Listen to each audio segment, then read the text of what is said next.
good day and welcome back. I've been thinking about typing and the kinds of errors that we make and how do we deal with typewritten errors. I remember when I took typing class back in the early 1970s at El Dorado High School here in Albuquerque. It was a huge room filled mostly with girls. A few of us guys were taking typing also. But I remember they would discount 5 words per minute for every error you had. Now, you didn't actually stop to make the correction, but when your sheet was tested, they would subtract 5 words per minute. So I might have been typing at like 45 words per minute, but I actually got scored at like 35 words per minute because I got 2 errors, let's say. How do we deal with typographical errors, not in typing class, but in the real world here as typewriter users? Stay tuned.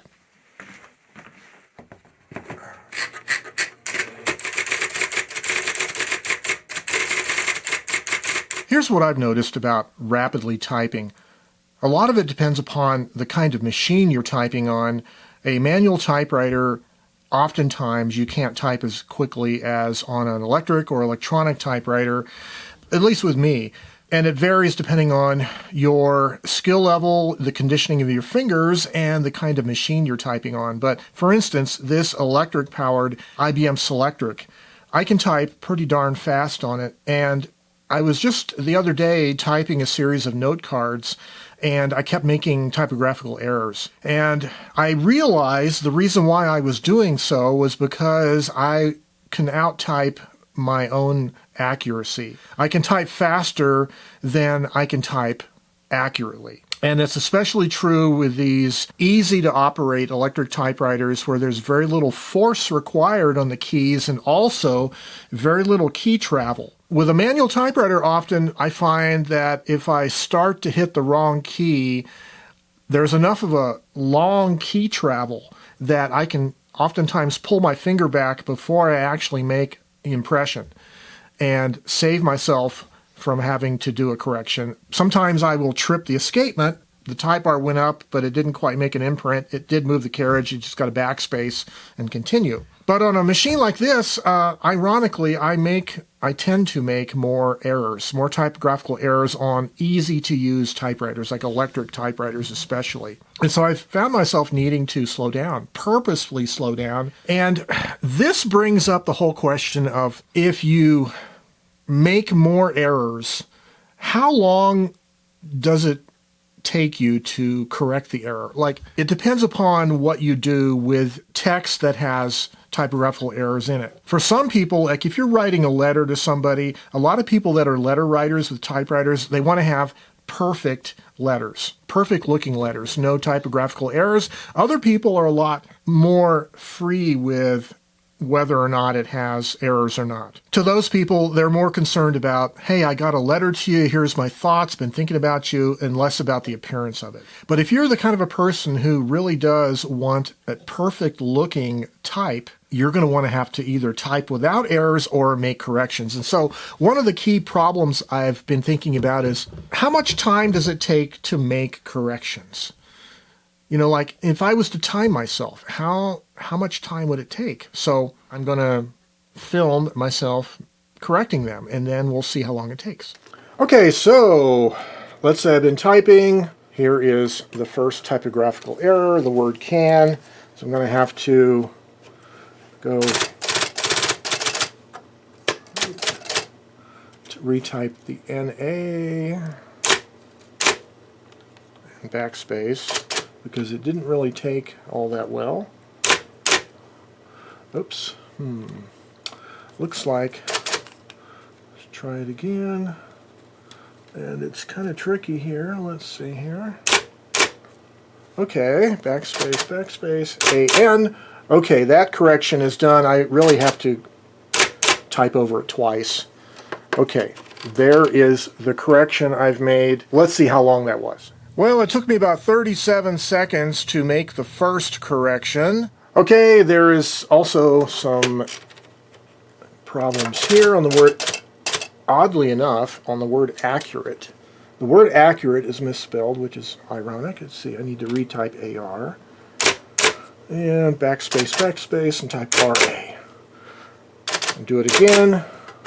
Okay, those two are corrected. And it took me about 14 seconds to correct the second typographical error. Well, I didn't make an attempt to make this an ideal correction. It was a real-world correction. So it takes a few tries with this partly used correction tabs, correct type tabs, to actually type over the error sufficiently so you can go back over it and retype it. So both of these typographical errors were transposing two letters. So each correction was actually two corrections, right?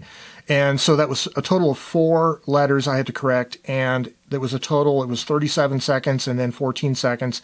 Total of 51 seconds for 4 errors, which averages somewhere around 12 seconds per error at the rate at which I was able to do it with these partly used correction tabs in an IBM Selectric, where the gap between the ribbon and the paper guide is a little tight, and it depends upon your particular machine as to how easy it is to either fit in a correction type sheet, or if you're using a roll-on correction tape cartridge, you'll have to back roll the paper on a Selectric to get room to do the correction, obviously. So it takes quite a bit of time. I'm guessing, at least with this machine, for me, it's like about 12 seconds per error. Well, doing a little math here on the IBM Selectric, you didn't know it was a calculator, did you? So let's assume I type 36 words a minute. That's just a rough guess on this machine. And also the assumption is that there are 5 letters per word. That's usually what the traditional words per minute was based on. So that means that my speed would be like 180 letters per minute. Now, if it takes me 12 seconds to make one correction, then in 1 minute you have 5 of these 12-second intervals. So 1/5 of 180 letters per minute is like 36 letters I would be missing out on typing for every letter that I have to correct. So that amounts to about 7 words of text that I can't type for every correction that I have to make on average. Now, whether or not those 20% longer time it takes to write, whether that is good or not for me or for you, depends upon A, your tolerance for errors, and B, your tolerance for sloppy versus neat typing, and also how quickly you want to be writing. I think when I was taking typing class, it was really geared for teaching kids how to become typists in the professional world. In other words, the focus was on accuracy and speed. It really always has been since the early days of typing instruction at the maybe beginning of the 20th century or late 19th century. The business world very quickly adopted the typewriter, and in business, time is money as well as speed is money. So we live in a new era, a new typewriter era. Most of us are not using typewriters professionally, so speed may not necessarily be the primary interest in typing performance. But I do know there are people that love to pride themselves in how fast they can type accurately, and it is an exercise that they train themselves to do, and that's great. I know that quite a few of the type-ins that have taken place with typing speed contests, which is always fun. But I think for a lot of us, it's really about accuracy over speed. If I'm writing a letter to somebody, and even though I can theoretically correct it with this or that, most of these correction methods really only work good on bright white paper, for instance. These corrections are going to stick out like a sore thumb, and even on white paper, you can generally tell when a correction has been made. It's not going to be perfect. And so it has to do more than just your tolerance for errors, but your tolerance for how sloppy or neat the page is. And that's a personal preference that you and I both have to decide for ourselves. And so I find that how fast I should type has a lot to do with my tolerance for errors, as well as how fast can I type to get me into that rhythm, that flow of ideas, without having the error rate to be so high that I have to interrupt my flow state to correct. And this gets to the other point that it depends upon what the purpose is of your writing, whether or not you even should correct. For myself, for many years, I'll confess that I was very self-conscious about errors, typographical errors, even on typewritten work that nobody else would see, that would just go into a binder on my bookshelf, my personal typewritten journal, and nobody else would read it. I was very self-conscious about that. But I've gotten a lot better in the last few years about tolerating mistyped letters, mistyped text. And even some of my publicly typed things, like on my blog or whatever, I'm a little bit easier with the idea of making it not so neat, or not worrying about the neatness of it at least. It's more about the spontaneity of getting thoughts out on paper and spreading ideas around. If it's easier to spread ideas that have a few typewritten errors versus being so picky about the neatness of the typing that you never make any typings at all, I think it would be better for me to be a little sloppy at least. But a lot of this has to do with the purpose for the typing.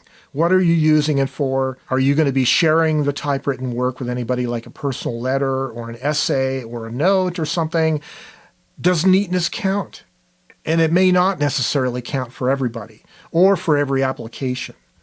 I know some of my favorite bloggers type and leave X'd out words, and it's very readable. I don't mind that. I think it's just part of the hand-wrought craftsmanship of hand-typed work. It looks cool to me. Another thing I've noticed about typographical errors, when I start out on a typing session, oftentimes I get into the flow right away and I'm typing really pretty accurately, but then I start getting sloppy and I go a half a page without any errors. And then all of a sudden the first error happens. And then after that, it seems like more errors start happening after the first error happens. And I don't know if that's an issue of personal mental focus, or I'm just getting fatigued or getting distracted or whatever, but that's an interesting phenomenon. And this brings to mind the issue of, if speed is not of any consequence to you anymore, you're not typing in the business world, and if accuracy, though, is of importance to you, then maybe we can figure out how to personally slow down our typing technique so that we have a more accurate typing technique rather than the optimal typing technique for just speed. So an ideal typing position for ergonomics might be that your forearm should be slanted at about the same angle as the keyboard. Your wrist is straight, not bent this way or that way. And of course, for touch typing, you would want to have your fingers on the home row and use the proper touch typing technique. But perhaps, strictly for accuracy, maybe two-finger typing is better. And on a typewriter like this, an electric typewriter, where you have a very sensitive keyboard where the key travel is very short and very soft, and it means you can easily misstrike the keys. In that regard, maybe it's better if we just support our hands here on the front of the typewriter and just two-finger type. And look at your fingers, look at the keys, and you can accurately and slower paced type error-free text. And no, that wasn't the way I was taught in school to type. That is the worst possible touch typing technique. It's not even a touch typing technique, but for me, with highly sensitive keyboard typewriters, electric typewriters, that's how I can type slower and more accurately with less errors. And I think what it means for me is I can type faster because I'm not stopping to make corrections. So, just a few thoughts for you today about typing speed, sloppiness, neatness, and how long it takes you actually to stop and make a correction if you have to correct, if you feel like you need to. Just a few thoughts. I'd love to hear your thoughts down below about correcting typing errors, making them, how your tolerance for errors is. Drop a note down below. I'd love to talk to you about that. And as always, keep doing this. Keep writing. Keep putting the fingers to the keys and putting words on paper. Keep creating. And as always, stay creative and have yourselves a great day. Bye-bye for now. I got a few more ideas I need to get down.